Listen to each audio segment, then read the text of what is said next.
Good morning, afternoon, evening, ladies and gentlemen, whatever time you're tuning in the program here at allpointstv.com. I'm George Moss, and we are doing a special edition of the program, and we are very happy to have in the studio two guests today, and they are Mr. Darwin Giles, who's been here a number of times before, and we have a new guest, and that's Mr. Lu Pental, who is one of my friends from the old days. And Lou, we're glad to have you here, and Darwin, thanks again for coming into the studio. No problem. The reason why we're doing this program is because we are energized, I would say, from some of the discussions that are going on the national level. And our energy comes from the conversation that we should have had a long time ago that is being brought to the forum by Candace Owens. Absolutely. And also Kanye West. And so they have really nationalized a discussion that we've been having in the local community, but now we have it on the national level. Let me start out by asking you, Darwin, about your views of what is being discussed right now. Well, I think most importantly, even just with my local fight of impacting the community and the culture here in my local hometown of Flint, Michigan, what they're preaching and what they're saying now, we've been role modeling probably for 10 plus years and fighting to have an independent thinking within our community, to have political diversity, to be able to stand up and speak out for a lot of the values that the conservative values that we have, American traditional values, and more importantly, it's so important to me. That's why this interview is so important, because you have yourself, Mr. Moss, who's been a professor at the University of Michigan. You've been such impactor of culture and just a strong mind when it comes to political thought and just in general role modeling what we should represent in the Black community. And also Latuis Penton, who's held numerous positions, ran for state rep. He's been probably one of my original mentors from the very beginning, dealing with politics and just impacting the community. And so this is so important to me because of the seasoning and the timing in which this conversation is being had nationally.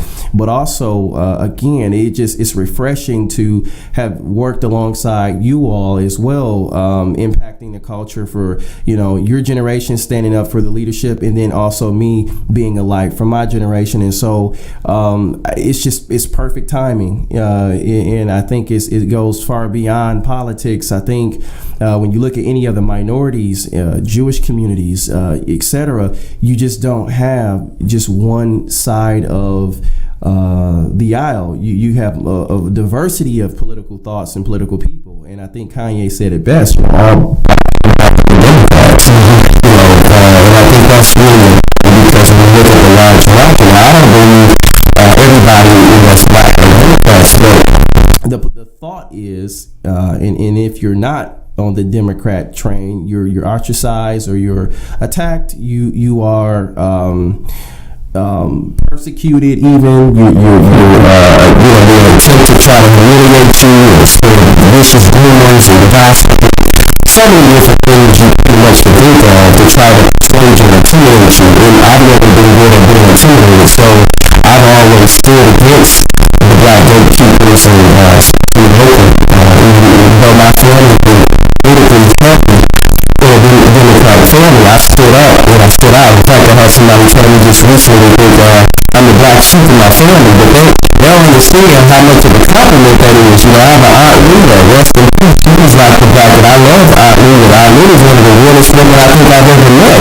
So for me, standing up for what I believe in, standing up for the values and the culture that help promote me, it wasn't authentic. African American is someone that's from a minority community in the inner city. I think it should be respected and applauded, based on everything from Candace Owens to Kanye and a lot of what they're saying. And I think in principle, it should be role modeled. It should be something that's brought in. Well, speaking of having met somebody, I want to tell the audience that when we set this program up, I didn't know we were going to have another guest outside of Darwin. I was told Darwin would be here, and we were talking about an interview of the program dealing with the national discussions going on with Kanye West and Candace Owens. and they said Lu will also be here. And I said, well, who is Lu? And it wasn't until about a minute before we started the program that they told me it's Lou Pental. And I said, I know Lou Pental. We go back to the 70s. Absolutely. And so, Lou, it's good to see you again. We haven't seen each other in a long time. We have not. But we go back to, you talking about U of M, and Right. we both know one of our mentors was Erlene Delapierre. Yes. And we met through her and her program at the university. So I'm very glad to see you again. Good to see you. And I want to thank you for coming in the studio. What is your view of what's happening right now in terms of this conversation that's taking place? Well, first of all, I just want to say, George, it's good to see you again, and it's good to make your acquaintance. I have a high regard for the way that you helped mentor me in my African American studies and in political studies at University of Michigan, and you've been just a great role model for this community. I just wanted to say, as far as what's going on here too, is that pressure to conform is strong in the black community. If you don't conform to the way that most people are thinking, you are persecuted. And I see the appalling persecution that Kane West is going through, and some of the other black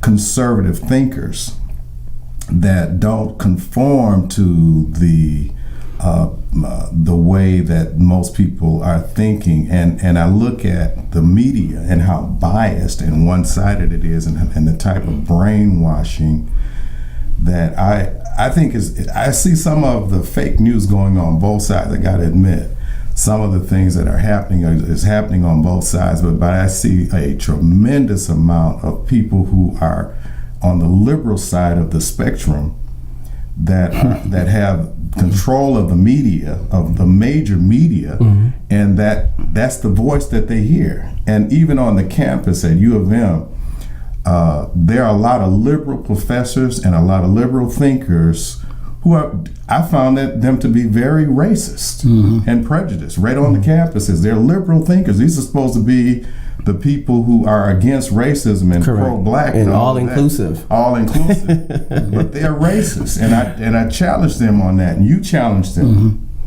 On every occasion, and especially, I mean, this my belief as a pastor. I'm looking at the Christian issue also.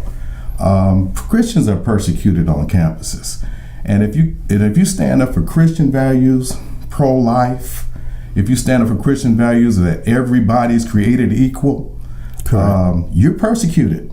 You are persecuted, and these people. I remember going on campus and looking at, and I was talking about Egypt and how the Egyptians traced their beginning to the beginning of the Nile, according to the hieroglyphic code.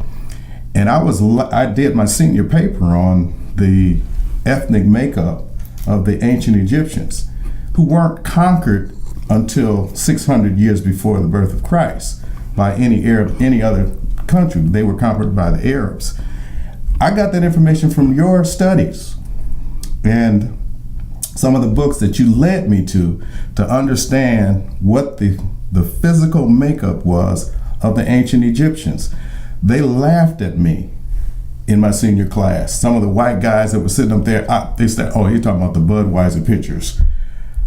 I was able to get information from Time Life magazine and from hieroglyphic code. Herodotus said we owe all of our understanding of history and things from that we borrowed came from the Egyptians. Mm-hmm.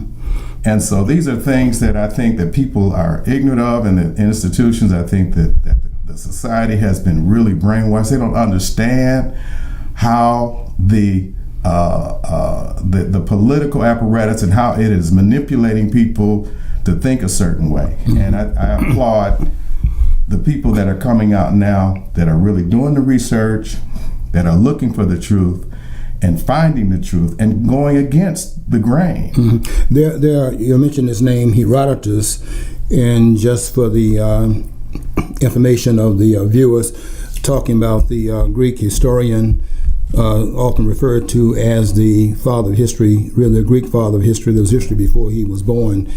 Herodotus was born in 484 BC and died in 425 BC. You can bring up these minority views, and you will have this ostracism that goes on because you're bringing a view that's not well known. Right. And I know exactly the persecution that you're talking about. Let me ask you, Darwin, and I'll come to you also a little about this. What is the one single thing that stands out in your mind, speaking about the persecution that you get because you're carrying a view that's not popular? What stands out as one of the most outstanding examples of something that's happened where you've presented a point of view that was unacceptable in the group that you're speaking in front of, and so on? Can you think of one example of that? How can I? To be honest, well, I just want to say for the record, this panel and this interview has interviewees that are highly educated. Number one, we all possess degrees from top-notch universities. I have a master's degree. Has a degree in yourself, Mr. Russell. So that's just for the record. So a lot of the things we may say and we talk about is because we do a lot of studying at the same time. We do a lot of research. We're not just here to have an uneducated discussion. We're going to have a very uneducated discussion. We're going to have these references and sources. So if you want to know more about what we stand for, then we're willing to have that discussion with anybody. And in fact, I've challenged a lot of the local leaders here to have public debates for charity. Let's do it, because I'm open to it. And so I've challenged people several times. And so if not, I'm going to start putting together our own charity debates for the community so we can help push forward the culture of political diversity and just the correct inclusion of the right values, I believe, But to answer your question, first and foremost, when you stand for anything conservative socially, you're going to face obstacles there. When you stand for, just historically, I stand for Israel, being pro-Israel. I stand for limited government, and that in and of itself, I would probably say limited government is something that's very misunderstood or just not discussed enough in our community. True independence, true freedom, true liberty is what all black people should stand for, especially if we throw out the slavery thing so much. You would think we wouldn't want to be controlled by nobody. I mean, honestly, if you really want to be against slavery, the best way to prove you're not for slavery is to show that you're for freedom. Freedom of thinking, freedom of thought, freedom economically. You got to have freedom if you're not for freedom. So, in my opinion, the number one thing that we need to really stand against and fight against, but it faces opposition, is when you have these quote-unquote black gatekeepers from the black community who you try to stand up and say, let's promote something different, let's promote something new and refreshing, let's get back to some things we stand for, and let's promote some leaders that we haven't always had forever. And I can name names even here locally, but we have one key leader here in the Flint area who they want to out as if it represents the black community in general, which is not true. I don't think we can speak for the whole black community. I don't think anybody can just speak for the black community. We can speak from our perspective. And I have a lot of love for them and a lot of the local leaders, but when you come and say, hey, let's really sit down and let's open up this dialogue and let's talk about these differences in policies and these differences in our moral thinking, whether it's different for the family, whether it's even being life. These are things that's challenging, and even for myself, coming from the inner city of Emotion, where young men, I think I heard Charlamagne the God on one of the local cultural stations say that, he died by the time he was 19, he had addictions.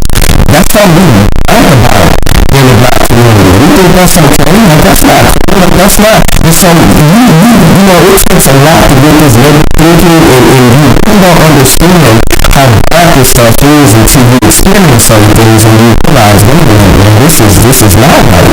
This thinking, and I don't have to adopt this thinking in a mind, it is part of the government. Having and going to government for all your solutions. Even a lot of our financial problems here locally, especially in this economy, for sure, just don't have enough free enterprise. We don't have enough entrepreneurs. We don't have enough business role models and things of that nature. understand less taxation. These are all things not going to the government, even necessarily for all of your health care. And so you have to understand and know when it comes to freedom, liberty, justice for all, like when we say this, like this has to be something we really have to role model and prove and say we can demonstrate. But from my experience, freedom isn't really respected enough, and freedom is hard. I think Miles Monroe wrote a book called The Burden of Freedom, and I've been practicing. And one of my mentors, Reverend C. O'Brien, said, as he's a runaway slave, because documentary Runaway Slave, but I consider myself someone that continues to fight to stay free. And freedom don't mean you're going to be super rich and wealthy. Freedom means you're independent. You can think for yourself. You can make decisions for yourself. You hold your destiny in your own hand. You're not created. I see individuals even locally who are built up politically by some of these older gatekeepers, and they think that they're getting somewhere because they get accolades from people when they don't understand you're being politically groomed, which in my definition is a political prostitute, because I've never ever believed in allowing individuals to put you onto a stage or a platform to do what they say. That's a puppet, if you ask me. Mm-hmm. And one thing I can say for sure, the individuals in this interview, we've never been puppets. Yeah, let me come back. I want to come back to that gatekeeping discussion later on. I definitely want to visit that. Let me ask you, Lou, before we get to that conversation, about one of your experiences that stands out. You talked about the University of Michigan and how that was when you were in the classroom and the discrimination that you faced because of the views that you were espousing in the classroom. What other situation do you have that stands out as one in which you, as a conservative, were running some interference because you're not supposed to think that way, and they were trying to put a lid on what you were saying because it's not the popular view? Well, I think one of the biggest one was the genocide of black people through abortion. Basically, 17 million black babies have been aborted since Roe v. Wade, 1973. Approximately more than 17 million now have been aborted, mostly through Planned Parenthood. That is a generation that we have aborted. And my contention is that, listen, I saw what happened in the 60s when birth control happened and irresponsible sex took place. There's a proliferation of promiscuity and irresponsible relationships, and a lot of babies were being born. And the sacredness of the relationship between a male and a female that produces life has been ignored, and Hollywood has had a big part in that. I mean, you see somebody in Hollywood and they get, they fall in love, and next thing you know, they're in the bed with each other. Well, that has become the culture of the United States, and also among black people as well. So we have a culture that has really embraced anti-godly relationships, and as a result of that, we've had 53 million babies being aborted. And I was looking at, from a biblical historical perspective, Moab was a god that Jehovah or Yahweh had forbidden the Israelites to deal with, because they would sacrifice their babies to this god. And we're doing the same things to Baphomet nowadays. We're sacrificing our babies to this anti-God culture. And black people are the most affected by this. Americans of African descent are affected by this, and we've aborted 17 million people. These are not fetuses, these are human beings. Mm-hmm. We have killed in the womb. The most dangerous place that you can be as an African American mm-hmm. is in the womb of a woman. Mm-hmm. And so that's the pushback I've gotten on the conservative views, and people have castigated me and other people who have stood for this and have really just I've endured a lot of pushback, and but let God be true, and that every man a liar. I want to tell you about a situation that I had with the late great Manning Marable, who was a professor at Columbia University, came here some years ago and spoke at a luncheon, and I had the opportunity to sit at his table. And I told him that Bell Hooks had written a book called Killing Rage. And in the book, she said that there was no such thing as black orthodoxy. And he disagreed with that. In other words, the idea that there's some idea that all black people ought to share, and some point of view that all black people in fact should have. And I said Bell Hooks disagrees with that idea that there's black orthodoxy, that there's some viewpoint that all black people must express, and if they don't, then they are selling out their race and so on. And he disagreed with that, and so I asked him to give me an example. And he was taken aback by the question. He never thought about it because that's what everybody was saying, and he had never thought about the pushback from that idea. And when I asked him to give me an example, he couldn't do it. And when he got up to speak, he was a guest speaker. When he got up to speak, he said, "There's a person at that table that asked me to give an example of the view that blacks ought to carry the same idea." He said, "I never thought about that. It's just that one person was saying it. Everybody was pretty much on the same page with that idea." And we simply have become a little bit of I think, somewhat fascist in our community. Absolutely. That is absolutely. Where we're intolerant in a view that does not come out of the mainstream, which we are not even in control of the mainstream ideas. We're being imposed upon behind our backs and accepting some ideas not of our own making. Correct. And so I'm very excited about this conversation that we're having here, and also this what's happening on the national level with Kanye and Candace. I think it's about time for us to have this discussion right now in our community.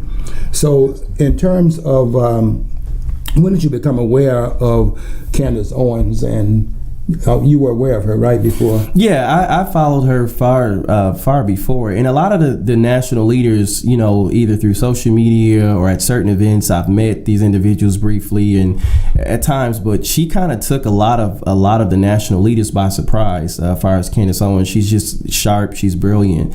As far as what she thinks, how she says it, and just how she articulates herself.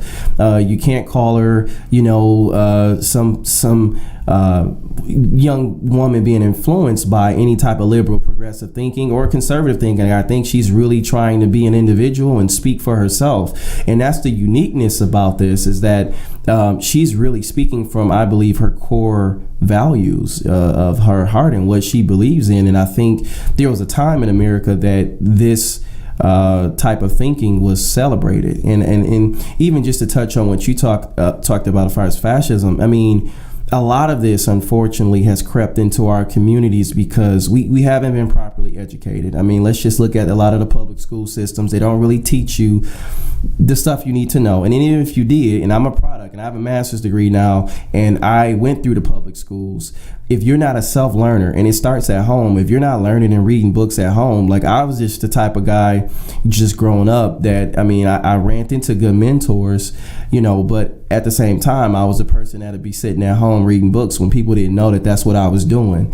And so you have to be a self-learner to learn, and then you have to step outside of the box. I've been really gifted to have been out of the country. I've been out of the state. I've been in different places where I've been exposed to a lot of different things. And so all it takes is one time for you to really get exposed to something, and then you realize, wait a minute, there's something else out here. There's more than what I've just been brought up around. Again, I said this so many times in previous interviews, but my grandmother, rest in peace, Clacy Giles, would pretty much tell me to vote Democratic because I can get something from the system. I had my mother, who has never had an employer, or my father, who never filed a tax return in 50 years and 40 kids. But my mother and my father was on disability. And I know for a fact, in even in certain cases, people get in the system to beat the system, or they try to lie to get on the system. But I think that's only because of a desperation for economics and for some type of financial gain. And I think because they don't understand. And I think my father lived long enough to kind of come full circle before he passed, because one of his goals is that he wanted to get into starting his own enterprise. He wanted to start his own business. But early on, you couldn't get him to talk and think like that. I think he met someone actually in jail, to be completely truthful. I think he did like 90 days in jail, and he met this guy who was there, and he pretty much outside of what he was in there for, he was into real estate. He was doing some things in real estate, and I guess he taught my father about some of these things. And you know how many people are really jailed and they're educated in jail, but in many cases it's true. Mm-hmm. But for him, it was a positive thing, because the concepts he taught him and told him about, he said, you know what, I can do this. So, you know, I want to try to get some houses and fix them up and do some things with them. And so I lived long enough to see my father come around from thinking it's just about disability and SSI to doing some other things. Also, my mother, being that, you know, she has had those same type of struggles. Once the government for a long time trains you to be dependent, and no one teaches you about human flourishing, no one teaches you about entrepreneurial capitalism, which is a big difference from just normal capitalism. If you don't understand from an educational standpoint of how much more you can gain and you should gain from starting your own companies, from going through school. I mean, even for myself, I've worked in corporate America, and I've come to realize that nothing is better than owning your own company, owning your own business. It's even more work. But if you believe in freedom and you believe in really doing it's what you have to do. So for myself, I think seeing all this come full circle, but also knowing when you're limited in the community that they don't really show you in role model what it means to have a business. How it started. Like again, I have a master's degree, 3 business degrees, but it's totally different from actually learning how to start and incorporate a company and run that company as your own personal entity. You know, you can run a company for an organization and for whatever, you know, management, entry-level management, but it's different when you're running it for yourself. And so it's those type of skills, and you might see it even in the Arab community, the Jewish community, and just the Asian community, where they teach their kids early on about how to run modern businesses, how to incorporate their own things. You see a 12-year-old kid behind a cash register in the corner store. That's they're teaching them the importance of enterprise and entrepreneurship and small business management. It's still, you know, those skills are critical to learn, and once you get it, you twist that. You don't want just to cheat every once in a while. When did you become aware, Lou, of Candace Owens out there in her? Was it when Kanye said that he likes the way she thinks, or were you aware of her work before that? I think it was before that. I began to see her commentaries that showed up on Facebook and on different places like that, and on television. I became aware of her, and I, you know, have a utmost respect for her independent thinking and her courage for standing up to pronounce what she believes in and give a different narrative to what's going on. And I think a truthful narrative, more of a truthful narrative of what's really happening in the United States of America. So I don't think any of us were surprised by the pushback that she received based upon her public comments. Absolutely not. Because we've all faced the same thing. All faced it.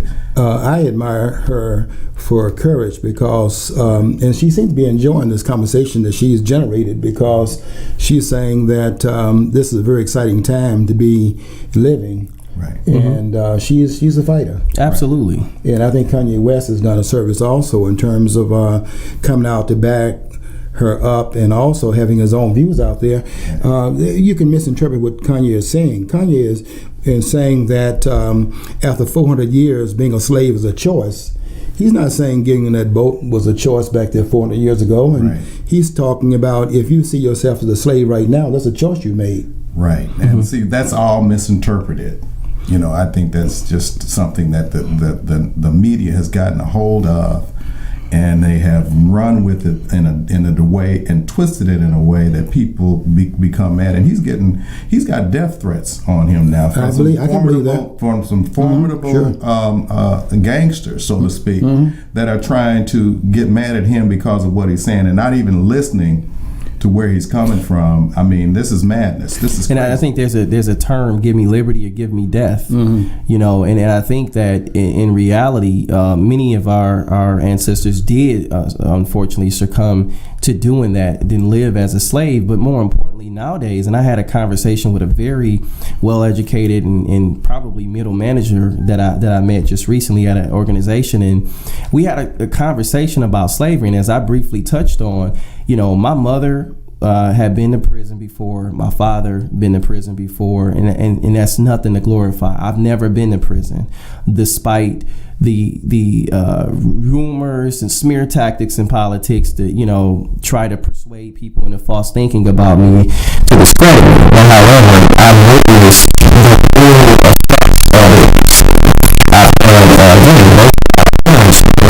on disability most of my life, and it never really changed. So when I had a hunger, first of all, I was an entrepreneur at a young age because I seen my grandfather, who basically raised me, run his own business. He worked at General Motors for 40 years. My grandmother worked at Henry Hospital locally here for like 35, 40 years. So I do have some examples and role models, but I gotta speak to my parents, and they're the reason I'm here. My parents didn't come up with us, so I kind of had a disdain towards their lifestyle. And I got to be honest, with me coming from the inner city of Flint, I've been through real street wars here, and I didn't lose, and nobody on my side lost. So the fact is, there's a lot of leadership here that I've had to organically develop, and it's helped with my conservative push and to help impact culture. I think I've challenged the whole city of Flint throughout my whole activism journey. And I'm proud of that, because we need change. We need difference. And that's one of my callings, you know, the urban difference. We need culture change here. But ultimately, coming and seeing my family affected like this has made me want better. It's made me want more.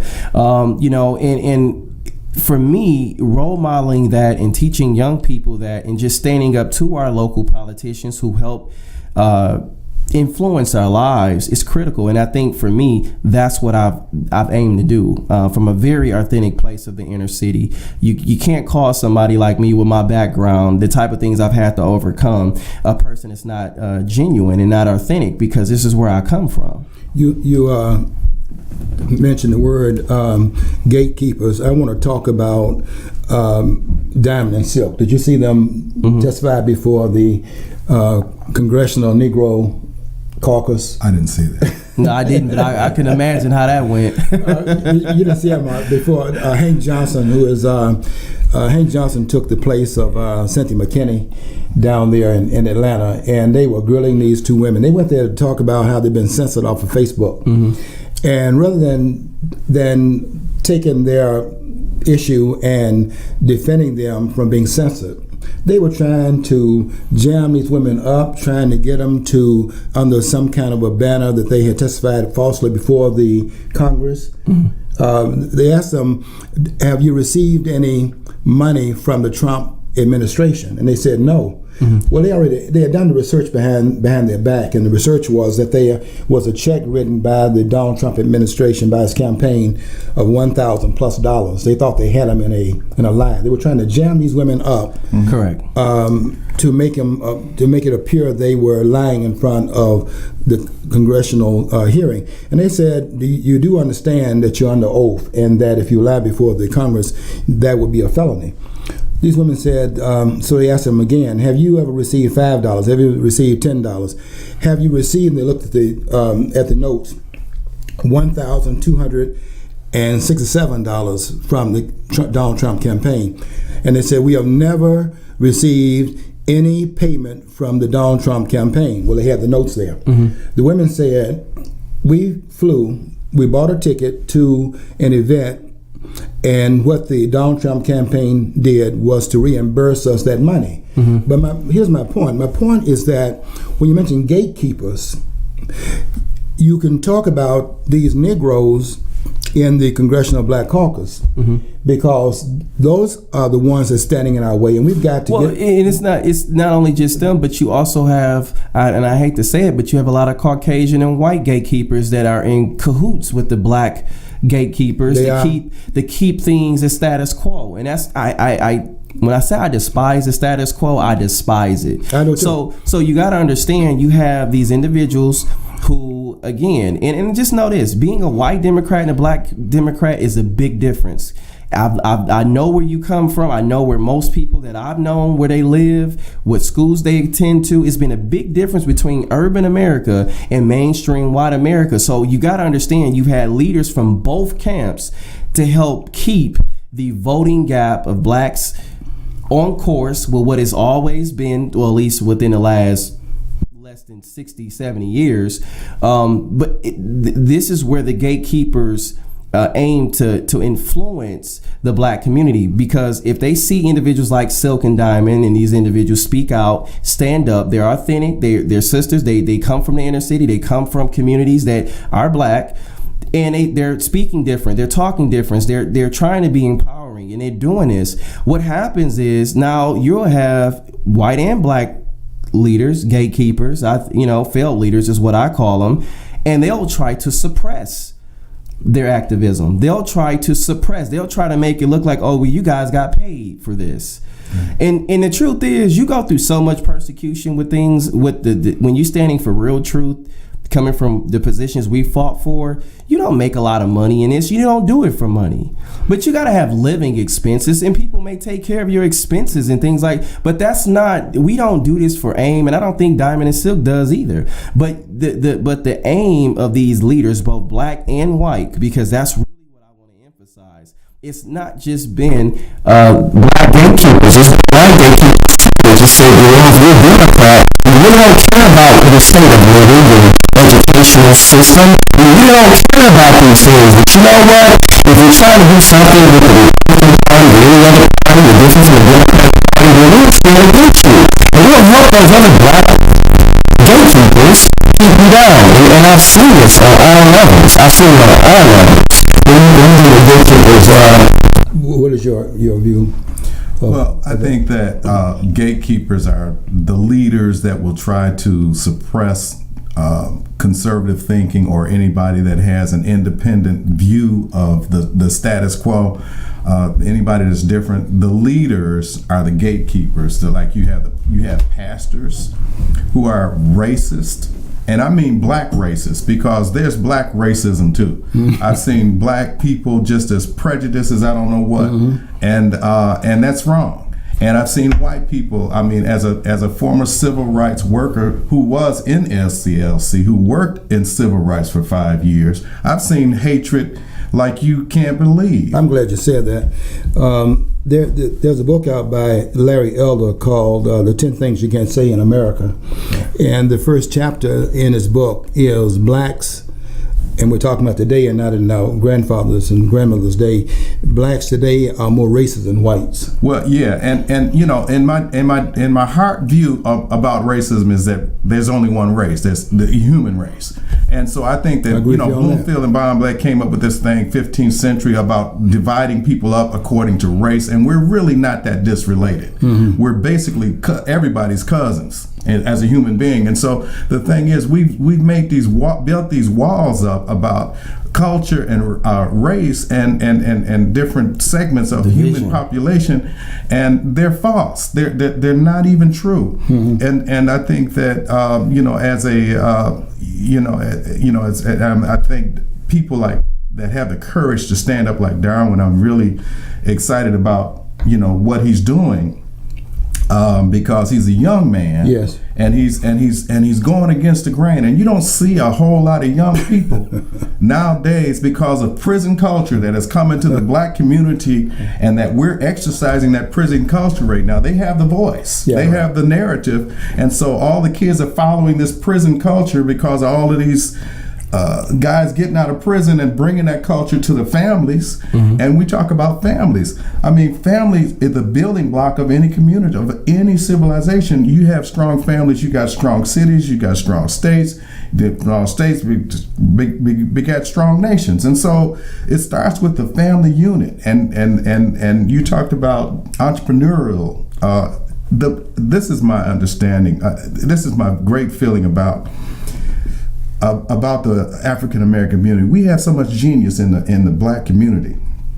We have so many smart people. I mean, I see, as an educator, I see people who are just absolutely brilliant that are not using that brilliance to create entrepreneurial opportunities in economics, urbanomics, as we say. Claude, what's his name? Claude Anderson. Wrote all of this stuff about urbanomics and things that we can do. Wealth. Yes.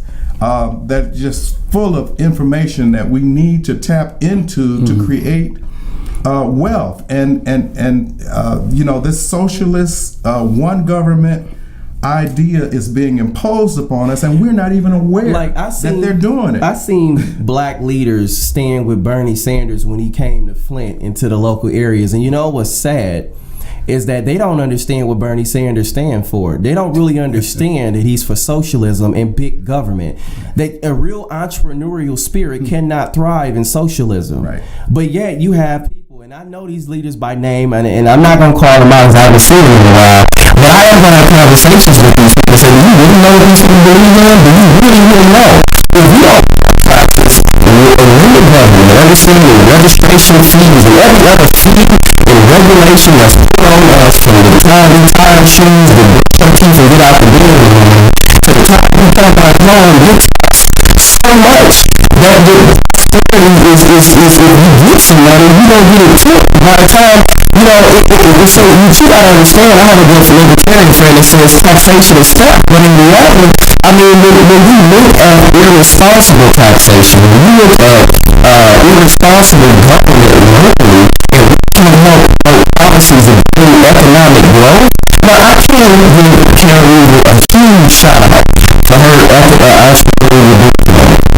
Huge shout out. And also you have Sylvester Jones who helped with that, and anything to promote business, that's great. But then we got to also have representatives who are going to understand about limited government and understand the values and the policies that follow. Like Sam Cox is a good guy. I consider him a mentor here too, who owns the McDonald's. Now, and I had this conversation with him, and he'll know this, but he said that, and we talked, the labor cost is the highest metrics on a small business. Right. He said, I don't know why, and he was talking about a certain representative locally. He said, I don't know why they don't understand that. In other words, why do they act publicly like it's okay to be a socialist and tax companies and tax your paycheck and tax everything that you can tax, but then at the same time say, you know what, we need to have more prosperity, we need to have more jobs. Well, guess what? Job growth comes when taxes are cut. So it's a good thing that Donald Trump and our governmental leaders helped cut the corporate tax rate from what it is to 21%. That's a big thing. And it's a lot of companies in general and small businesses that are affected by that. And I do believe that we need to continue to cut middle class taxes across the board for everybody. I'm not for big government. I'm not for big corporations. And I'm not for crony capitalism, which you see a lot of crony capitalism across both aisles. Democrat and Republican. In fact, when you look at the whole Flint water situation, and I've been with this years before we even went public, nobody's, they're executing and crucifying Governor Saturday. They have that right. But they didn't have an issue with working with their water, they're Democratic libertarian. When you force them to make sure that we're not switched over to the Flint water, guess what? They were making sure this is such a good economic thing. But yet they knew it was crony capitalism. Political elites made these decisions across both parties, and that's why I've always been against establishment. I've always been against communism on both sides. And so when you look at the culture, it's compromised in an environment like that. Minorities, you have to fight that war, because that is one of the main things hurting us. Well, Donald Trump asked a question that he said to Black America, what do you want to lose?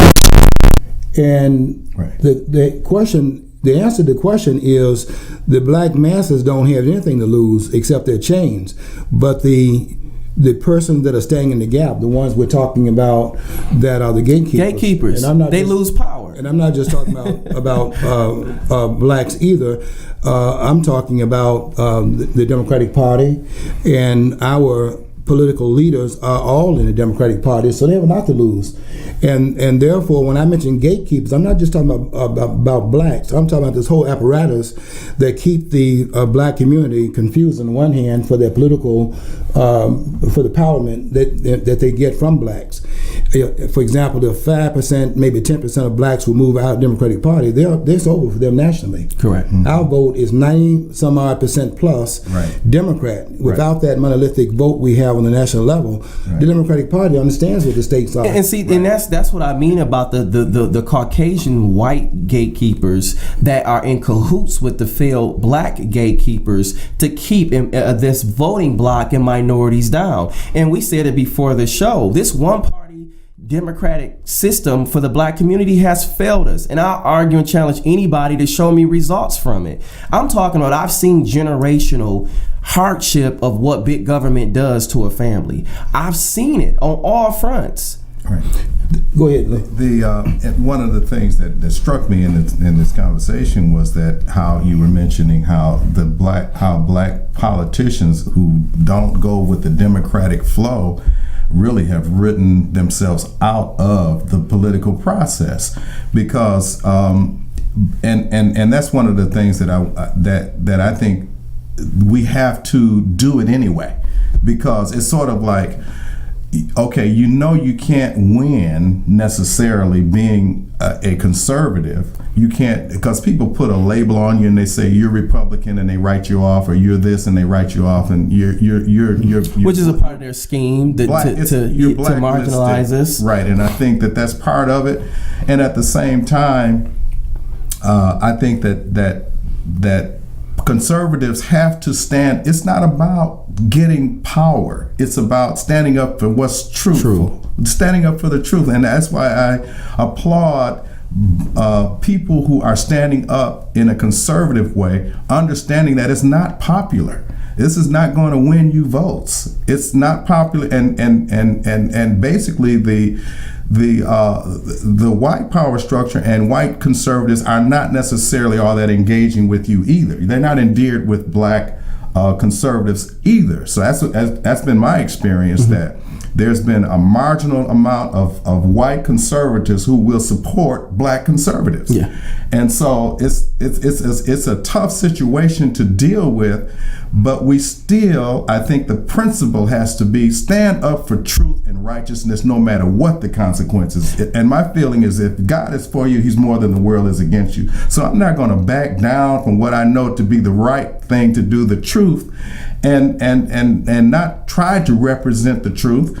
I'm not going to do that. And you hit the nail on the head, because when you actually look at the establishment and what they're willing to not put into the inner cities to win them, understand Donald Trump's wave was not an establishment Republican movement.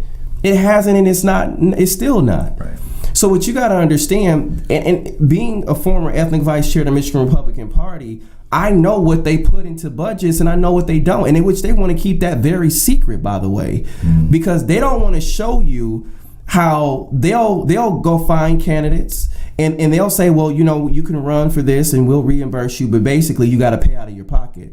Now, we all know that's not how politics really work. Big business owners, other individuals, the grassroots must support you to have a winning campaign. What they're saying, we'll just put somebody that's in this spot, but that's not the winning strategy for truth, for engagement, for real genuine progress. You can't win like that. You have to be willing to put some money and put, some money where your mouth is. And so one of the things that I had made a proposal, and I still have it, and is I call it the Urban Initiative, which Governor Snyder took my coin and gave it to a very good representative that's on the Democratic side, but he's a good guy, Santana, Representative Santana out of Southwest Detroit, where my wife is from. And so what you got to understand, this Urban Initiative, if we don't show people and role model our principles, like, we have to show people really why choosing life is the best thing, because we know the regret, the pain is all over young women that I've seen and met and fathers too, who's had their children murdered, who's had their children aborted, and they know psychologically you're not the same. My whole family has been impacted by this because I've had so many of my younger cousins and family members, young, who's had abortions.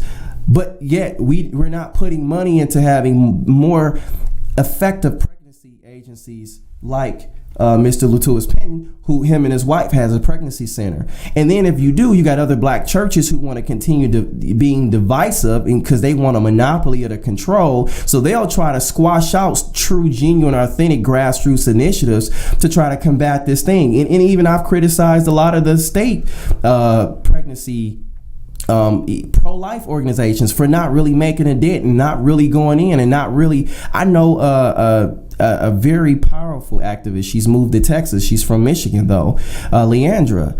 She's again one of the most powerful pro-life speakers, but where's the budgets putting money behind her? And same thing with Candace Owens. Unless this is just a wave, we got to put money behind her to let her get her message out and push that. Okay, so not only is it in the areas of being pro-life, but okay, let's also talk about economics. Let's talk about really why and how, what does big government really look like? If we don't teach people this and show them, okay, if you work this amount of hours and you do this and this is the tax rate that you have, so do you believe they should be able to take this amount of money from you? And then when you see where the money is going, do you really agree with that? It's called your civic duty. Now stand up and start fighting for being, number one, engaged, knowing what's going on with your life, because it's our livelihood we're fighting for. It's true freedom, it's true liberty, and we've lost the demonstration of these values and these principles. Underneath the discussion of Kanye West and Candace Owens is the discussion about Donald Trump, and I was going to ask you, the two of you, is the presidency of Donald Trump a net positive or a net negative? I would say right now it's a positive for minorities. Minorities, as of right now, the unemployment rate is the lowest it's ever been. And again, in politics, it's almost like they say a double-edged, or I would say almost a triple-edged sword, because there's so many other different issues going on and things that you never can get, everyone agree on everything, and you can't always vouch for everything that a presidency does. But for when it comes to economics, the black community, when it comes to being pro-Israel, a lot of these things I'd say is a positive at this point. And I would say if the country unified and come together, we can even make it better. Lou, how do you feel about that? Yeah, I agree that it's positive. I made a statement that I don't care too much for the man's personality, but I love what he's doing. The black community, I think, is much better off economically because we're keeping more money in the pockets of people for spending. We're keeping, cutting down taxes is creating jobs in the community. More opportunities, the opportunities are flourishing. So I think that's all good. I also think that as a pastor and a Christian minister, I think that he's done a lot for faith-based organizations. He's pushing them, and I think that this is good for education because they took prayer out of the schools. And when you have faith-based organizations that are educating people, I think that you get a better education. Correct. You get a more truthful education, and I think that it helps empower the family, and that's what's being disempowered by the Democratic organization and socialism. As a Christian pastor, did you feel that Christianity was under attack on the Obama administration? Oh, yes. Absolutely. Yes, there's no doubt. All the principles that God is standing for, the sanctity of marriage, the pro-life issues were really were being smothered under the previous administration. And as American of African descent, I was glad to see an African American or American of African descent elected to be in the highest office in the country. I mean, who wouldn't take pride in that? But the fact is, I couldn't agree with almost anything that he did. That's just the truth. I wish I could have, but I, honestly, truly could not agree with anything. And sometimes I was actually appalled at what he was doing. So it's in diametrical opposition to the Word of God. And any Christian who is really studying, who is really serious about their faith, would understand that, and that it's just not. He's not lining up. And so that's and also it's not just President Trump. It's Mike Pence. He's done a phenomenal job. I attended I was invited to the rally in Detroit, and like this kind of tax cut rallies that they've been doing around the country. But I think overall, we have a very good opportunity. I think we need to continue to this administration and just the media attacks and some of this, sometimes you just got to cut the news off. Like, it's just garbage. Like, a lot of what you see, it's only so much I can take, and then I gotta do something different because of the media, the headlines and stuff is just going crazy. I mean, honestly, the things that you see and you read, and this is not just this is just a state by society on both sides, and the opposition are willing to go to just unbelievable, risks to try to sabotage or try to push their agenda. And to me, it's only dividing our country. Yeah, I also wanted to say something about the defense. That's true, Darwin. I agree with you. And our defensive system, our defense was really suffering under the previous administration, and now we're becoming strong again.